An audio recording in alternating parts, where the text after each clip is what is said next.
Hola, ¿qué tal? ¿Cómo están? Bueno, hoy tenemos nuestro tercer encuentro, nuestra tercera clase grabada de esta carrera, esta materia. Y tenía hoy un poco el interés de profundizar en algunos temas que si bien ya venimos mencionando, ya los veníamos introduciendo en las dos primeras semanas.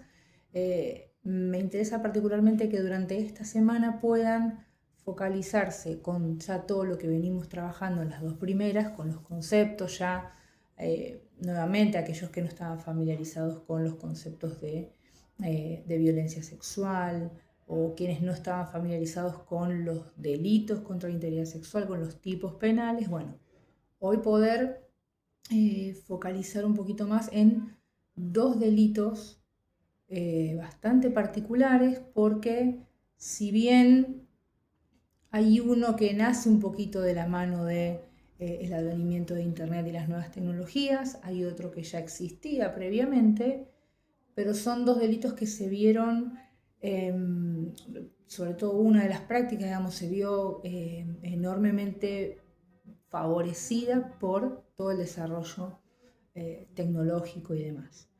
Y además son dos figuras que muchas veces están juntas, que actúan juntas.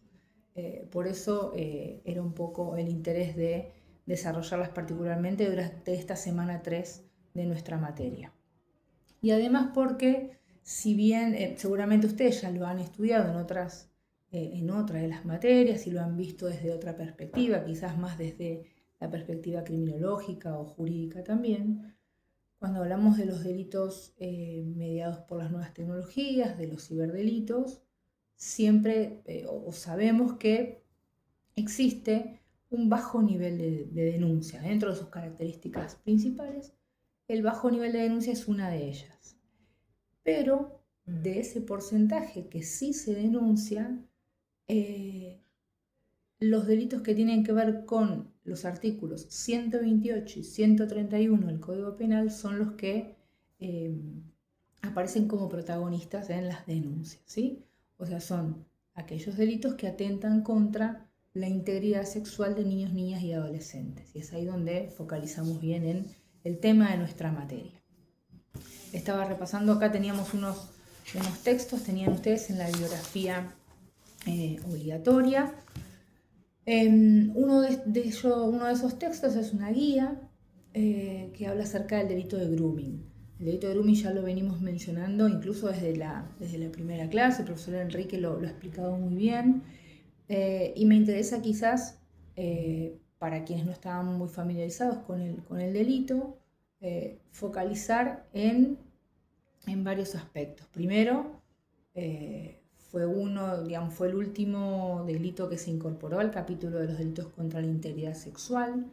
Si bien se lo puede considerar como un ciberdelito porque se comete a través de Internet y tecnologías de la comunicación, lo que se privilegia es la finalidad de ese delito, que es atentar contra la integridad sexual de los menores de 18.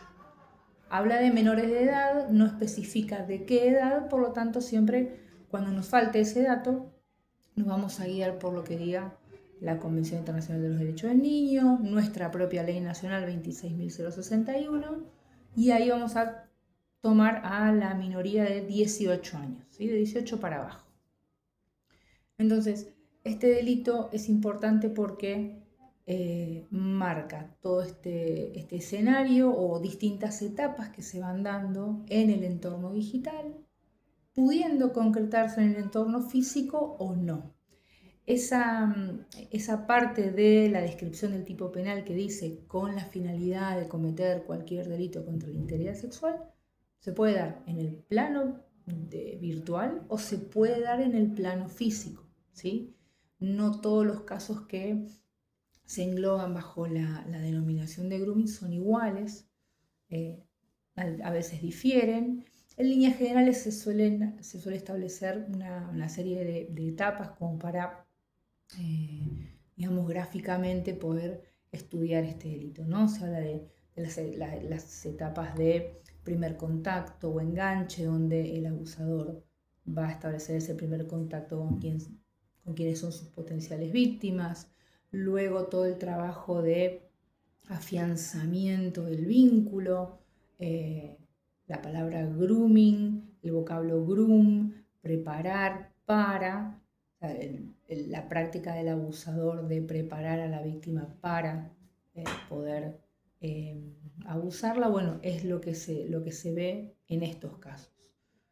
Una preparación que puede llevar horas, días o incluso a veces puede llevar muchísimas semanas o meses, ¿no? Todo depende de las características de la víctima, del despliegue de las herramientas que tenga ese abusador para llevar a la víctima al lugar preciso donde quiere a su víctima. Esto tiene que ver con una habilidad bastante notoria de identificar otros factores de vulnerabilidad. Decíamos que el principal factor de vulnerabilidad es la edad, es el hecho de tener personas que están en plena formación de su personalidad, en pleno desarrollo de su psiquismo, y a veces hay otros factores de vulnerabilidad que se suman, que pueden tener que ver, y esto a grandes rasgos porque siempre cada caso es particular, a veces pueden tener que ver con problemas en el autoestima, haber sufrido algún abuso previamente, problemas de violencia familiar, problemas de vinculación con los pares. Entonces, distintas cuestiones de vulnerabilidad son identificadas, detectadas y utilizadas por estos abusadores para llevar a su víctima hacia el lugar donde quieren, que puede ser incentivarlos a que se saquen fotografías, se filmen, que se muestren, ¿sí? O incluso digo en el peor de los casos porque el desenlace puede ser fatal, porque ya, digamos, no es que es más grave un encuentro físico con un abuso, con una violación, todo es grave, pero digo, si hay un encuentro físico, el nivel de daño puede ser mucho más grande, costando la vida de esa víctima. Y en otro de los casos puede ser, digamos, pueden tender hacia un encuentro físico dentro de la propuesta. Pero la gran mayoría de los casos se circunscribe a este pedido de imágenes. Por eso yo digo que el delito de grooming, que está descrito en el artículo 131, se emparenta muchísimo con el delito de la producción y distribución de material de abuso sexual infantil, la mal llamada pornografía infantil, porque obviamente aquellas imágenes y videos que los abusadores, que los groomers obtienen de primera mano, ¿sí?, de sus víctimas, obviamente ese material no se pierde, no es que se mira, se borra y se elimina. Ese material pasa a formar parte de colecciones, bases de datos, y colecciones que después se van a distribuir, se van a vender o se van a intercambiar. Por eso esta semana pensamos en circunscribirnos en estos dos delitos, ¿sí? En relación al delito del artículo 128, tienen un texto de la doctora Daniela Dupuy, que está a cargo digamos, que lleva adelante un gran trabajo en el Ministerio Público Fiscal de la Ciudad de Buenos Aires, en el cual ella habla digamos, describe todas las acciones que implican el artículo 128, sobre todo la última modificación que tuvo este artículo, que tiene que ver con penalizar o castigar la tenencia, la mera tenencia de este material. Antes debía comprobarse que la tenencia de este material era con fines inequívocos de distribución. Ahora, a partir de esta modificación, que me voy a fijar en el machete porque nunca me acuerdo el número de la ley 27436, vos lo tienen en el texto. A partir de esa modificación ya la mera tenencia de un material de este tipo va a ser castigado.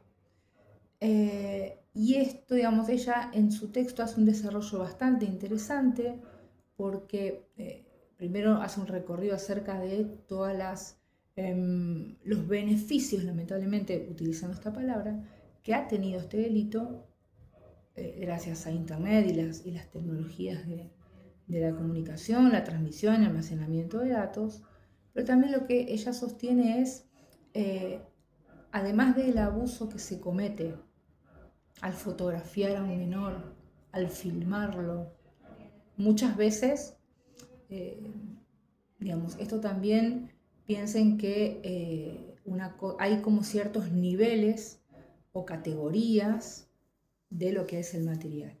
A veces uno cuando dice pornografía infantil o material de abuso sexual o material de explotación sexual, tiende a pensar en determinadas imágenes.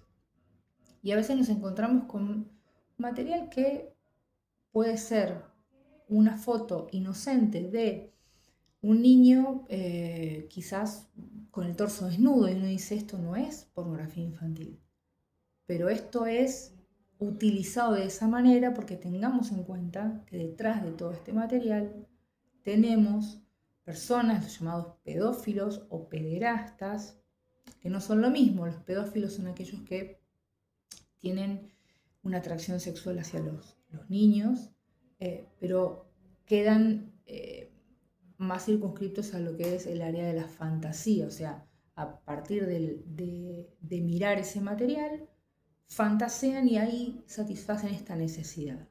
El pederasta va a dar un paso más allá y va a consumar ese abuso, ¿sí? A partir de un encuentro físico. Entonces, uno dice, bueno, este material no es un material sexual, no es un material erótico tal como lo describe el artículo, pero es la fantasía de estos sujetos la que imprime ese carácter sexual a esa imagen.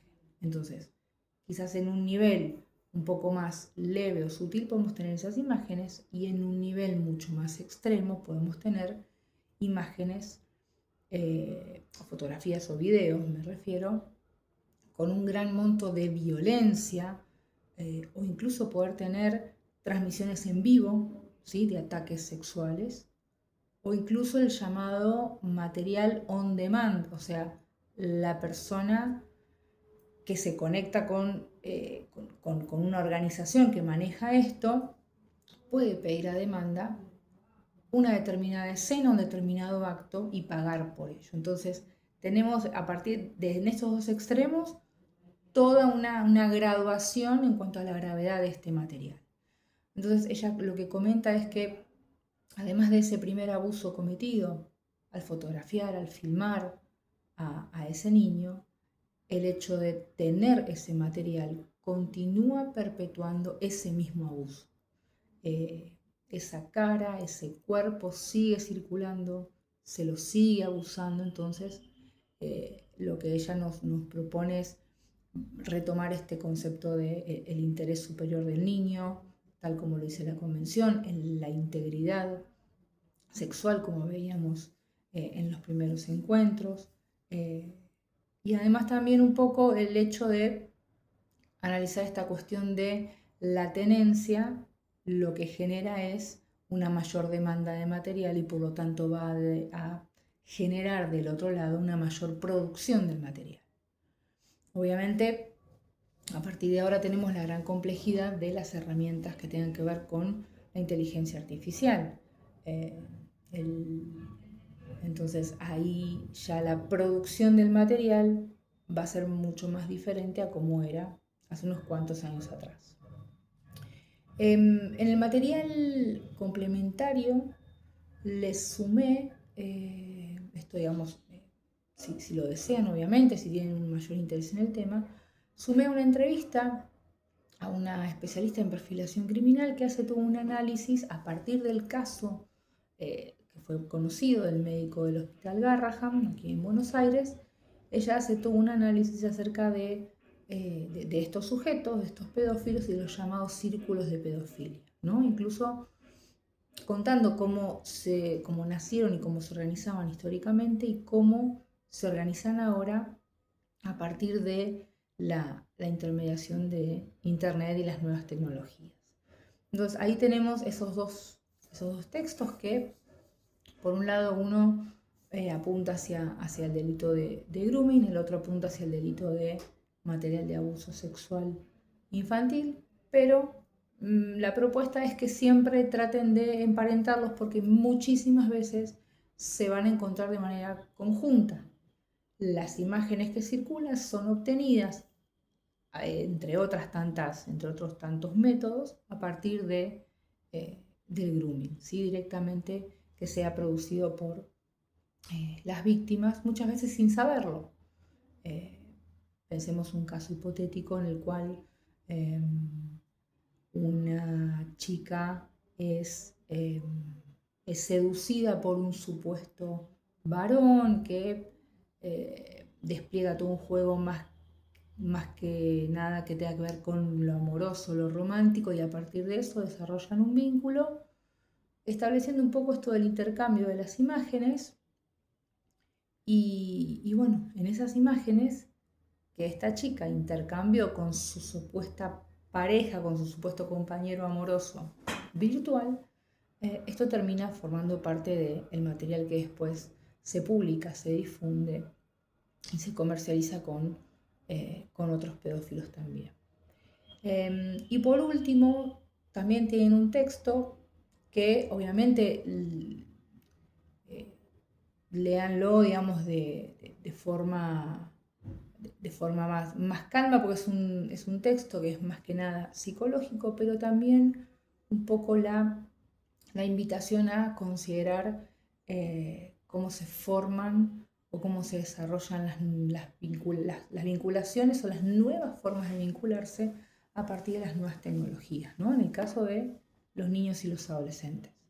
Este proceso evolutivo por el cual todos pasamos, inevitablemente, que tiene que ver con esta salida del mundo de la familia propia hacia el exterior, ¿no?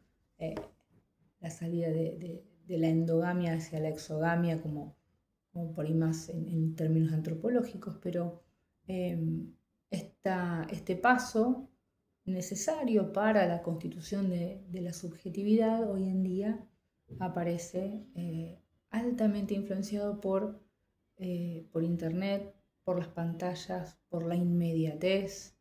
Hoy en día se privilegian formas de subjetivación donde la cuestión narcisista está muy marcada porque son subjetividades que se forman a partir de la imagen y a partir de la mirada y la aprobación de un otro. Esto también hace a esa vulnerabilidad de la que hablábamos en los primeros encuentros. Entonces, para esta tercera semana, la propuesta es centrarse en estos dos delitos, el delito de grooming y el delito de material de abuso sexual infantil, partiendo desde los tipos penales, pero yendo un poquito más allá, siempre con esta mirada más abarcativa, más integral, más interdisciplinaria, y seguramente lo podremos charlar en el próximo encuentro sincrónico.